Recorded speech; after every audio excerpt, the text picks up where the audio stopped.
Hello to the world and to the kingdom citizens. I greet you in the precious holy name of Yeshua Messiah, Yeshua HaMashiach, who said in his word, John 8:32, and ye shall know the truth, and the truth shall make you free. Hi, I'm Reverend Dr. John Curry, Ambassador, Pan-African, and welcome to the Embassy of the Kingdom of Heaven on Earth. If you want to follow this podcast, please subscribe to JC Global Embassy TV 1. Ring the bell and hit the thumbs up button. Today I have a message for you, and I trust this message will be a blessing to you. And that message is how to make a Negro Christian. How to make a Negro Christian. And this is by Reverend Dr. Charles Cocock Jones. Reverend Dr. Charles Cocock Jones. And what I would ask for black people to do today and from this point on is, black people, we must detox our minds. Black people, we must detox our minds. And when we do that, we'll begin to see things differently for us as a people. In 2 Corinthians chapter 4, verse 8 through 10, Paul was saying when he said this, he said, we are troubled on every side, yet not distressed. We are perplexed, but not in despair. Persecuted, but not forsaken. Cast down, but not destroyed. Always bearing about in the body the dying of the Lord Jesus, that the life also of Jesus might be made manifest in our body. Paul goes on to say in Romans 12:2, and be not conformed to this world, but be ye transformed by the renewing of your mind, that ye may prove what is that good and acceptable and perfect will of God. Paul here is talking about detoxification of your mind from the world as well as from the system of slavery. You must come to be who you really are and not what they want you to be. I want you to understand how to make a Negro, how to make a Negro Christian. I want us to go into that a little bit, and I want you to be able to see how that we have Christianity now, where every black person is saying that they're Christians, when in actuality Messiah never created a religion or never told his disciples to say Christian. So in Ephesians chapter 6, verse 5 through 8, it reads, servant, obey them that are your masters, according to the flesh, with fear and trembling, in singleness of your heart, as unto Christ.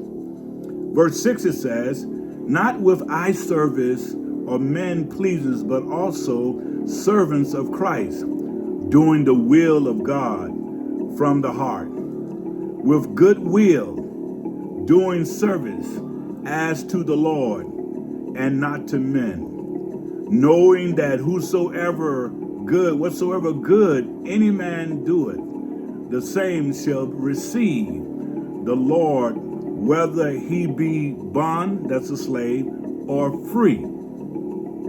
You see, when we get to the Reverend Dr. Cocock Jones, Charles Cocock Jones, we understand that he created something that he wanted to be able to control the slaves. And if you go and look, you can see in 1807, the Slave Bible was published in London, created by a Briton missionary and indoctrinated the slave people for the purpose of to pervert slaves from rebellion. Wanted the slaves to not be as rebellious, therefore they taught them how to obey their masters. The focus was obedience. The focus was, you will not have your heaven on earth, but you will have your heaven in heaven. In other words, the whites will have their heaven on earth, and you have your heaven when you get to heaven. So in other words, what they was doing at that time, how to make a Negro Christian. Reverend Dr. Charles Colcox Jones, had set it up that it would make slavery easy for those that have plantation. And by the way, the Reverend Charles Colcox Jones had more than six or seven plantations, and he never had a rebellion because he was teaching them how to be Christians. Now we're going to go in on this as we begin to move in on the detoxification down the road. What I want you to understand as we go in on this, I want you to understand that slavery was real and still is real. Let us go in. We were brought to America in the year of 1512, not 1619. We had already been around the world 20 years before the Europeans came out of caves. But we was brought to America in 1512, I believe by Pope Innocent, who wanted to be able to have slaves at the Vatican. Through 1619, we worked as actual slaves for over 244 years. 100 years of old Jim Crow, separate but so-called equal. This was a standard established by the Supreme Court in Plessy versus Ferguson in 1896, which undergird racial segregation. Those that enslaved blacks in America and around the world instituted the most heinous and vicious violent act towards the black slaves as follows. I want you to understand what your forefathers went through and how God blessed them to go through it, and thus we're here today. Our forefathers went through this violence thing.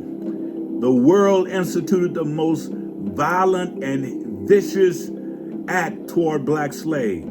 The slaves went through contextual violence.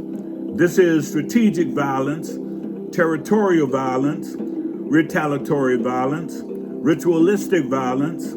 They went through horrification and brutalization and abandonment. These slaves went through. Well, what does the word horrification mean? It means that you've seen something that was so horrifying that it caused you to stop. It caused you to just be in total fear. Then they went through brutalization, beating them over and over and over and over again. And after beating them, abandoning them, while they're suffering through what had just happened to them and in them. It's important for you to know that in order for you to be able to be detoxified in your mind.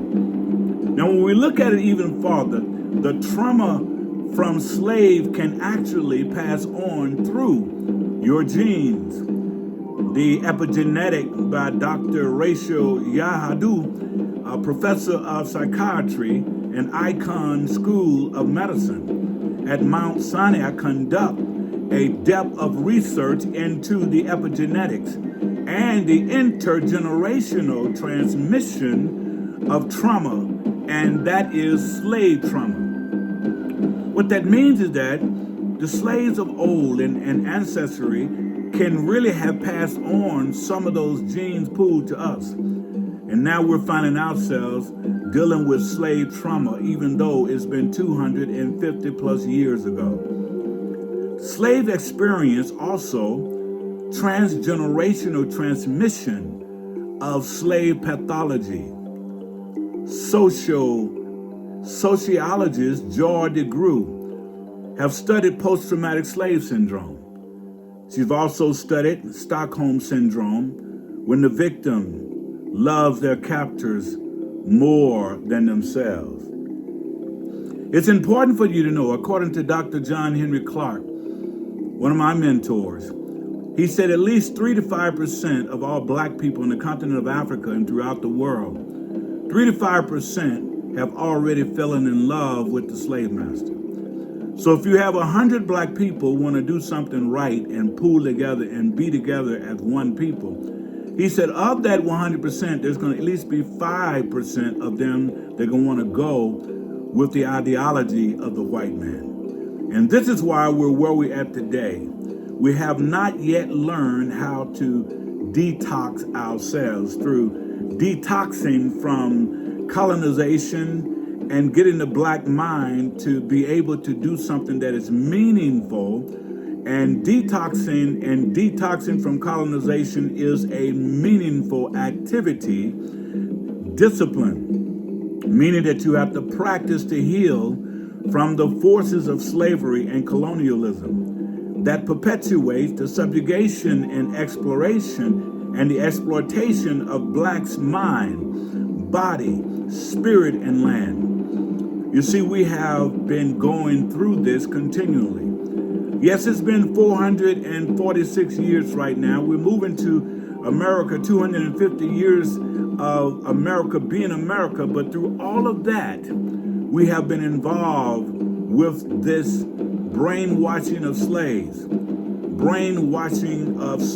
to always bow to the Caucasian, bow to the white masters. And I believe that blacks must detoxify and declutter their minds from this odious toxicity of white supremacy, brainwashing of Willie Lynch. And if you know anything about Willie Lynch, you would know this. In 1712, Willie Lynch, a master slave trainer, indoctrinated slaves through differences. And the differences are use age, color, shade, skin, intelligence, size, sex, size of plantation, status on the plantation, attitudes of owner. Use all of these things and more to keep the slaves divided. The pendulum has always been to keep us divided, because even the Europeans know when we come together, no power on earth can stop us. Willie Lynch went on to say, whether the slaves live in the valley or on the hill, whether they're in north, south, east, or west, have fine hair or coarse hair, or tall or short, he said, the indoctrination can last at least for hundreds of years. And he went on to say, maybe thousands. It's very important for us as black people to understand real quick, no one is coming to save us but us. And we should be excited about the fact that Messiah has been with us every step of the way. Yahweh has been with us every step of the way, keeping us, causing us to consistently see the victory, even when we're going through defeat, to consistently see the victory of what God has in store for us. Also, it is multi-generational oppression from centuries of shadow slavery and institutional racism can leave a chemical mark on a person's gene or forefathers were in fact slaves. You see, you can have a chemical mark on you about slavery, and you'll find yourself acting out in certain ways that you would normally not act out in that way. That's because of what has been beaten into our forefathers has now been transferred onto you through your genes. The intergenerational transmission of the epigenetic mechanism, such as colonialism and slavery, is displacement of trauma. Let me say it again. The intergenerational transmission of the epigenetic mechanism, such as colonialization and slavery, and displacement of trauma, meaning that our forefathers went through it for so long that those type of things have been a displacement through the epigenetic of trauma. Many of us black people are living in trauma right now and don't even know it. We're snapping real quick. We really don't want to listen to anybody because that's what has happened to us. Now we must detox ourselves and get that mess out of us. You see, the violence was as well as mental and physical. They didn't just do violence on us physically, they did violence on us mentally. The shackles have been removed from our bodies. The mental shackles remain. And this is why I'm talking about detoxification. And yes, you can do it. It has to be individually done. And the more you do it, the better you feel about yourself and your people. Of what have been beaten into us, we are not animals. We are not property. We are human beings, men, women, and children. For the last 446 years, blacks have been responding to white supremacy, stating, "Get your boot off my neck." We have been responding to it, but we must now take an active position, and we must respond to it by detoxing our mind. When we begin to detox our minds, we begin to see things differently. And when we start to see things differently, we begin to move differently. And when we move differently, we no longer need a slave Bible. We no longer need what they say that we have to have in order to get our lives back together. What I want you to understand is that the Bible is the Bible, not the one that Reverend Dr. Charles Cocock Jones created, and the one that President Trump created. It was all about hiding our history so we could not reconnect with ourselves. Because when we reconnect with ourselves as a people, then we become the people of whom we are to be. I want you to follow me on this process.